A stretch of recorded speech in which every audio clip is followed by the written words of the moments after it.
শনিবার থেকে আইএমএ হাউসে শুরু হয়েছে Indian academy of paediatric Tripura state ব্রাঞ্চের 30তম বার্ষিক সম্মেলন। সম্মেলনের আনুষ্ঠানিক উদ্বোধন করেন মুখ্যমন্ত্রী ডক্টর মানিক সাহা। এদিন উদ্বোধনী অনুষ্ঠানে বক্তব্য রাখতে গিয়ে মুখ্যমন্ত্রী বলেন, মাত্র 8 জন শিশু চিকিৎসকদের দিয়ে রাজ্যে কাজ শুরু হয়েছিল।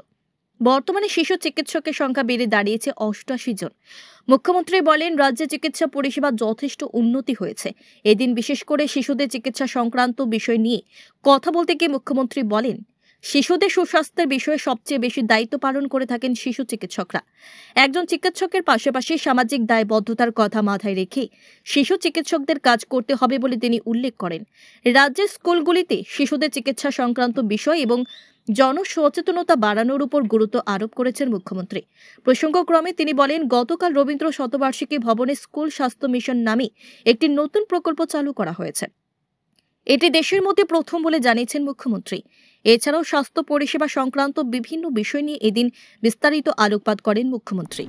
আমাদের ভবিষ্যৎ আপনাদেরই হাতে, কারণ শিশুদের আপনারাই লালন পালন করতে হবে এবং ত্রিপুরা রাজ্যের বলুন, রাজ্যের বলুন, ভারতবর্ষেরই বলুন, ভবিষ্যৎ কিন্তু আমাদের শিশুরা, যারা কিশোররা আছেন তাদেরকে আপনারা লালন পালন করেন। তাদের স্বাস্থ্যের বিষয়ে আপনারা সবসময় প্রতিশ্রুতিবদ্ধ এবং আপনারা কাজও করছেন, বিশেষ করে আপনাদের এই একাডেমির মাধ্যমে।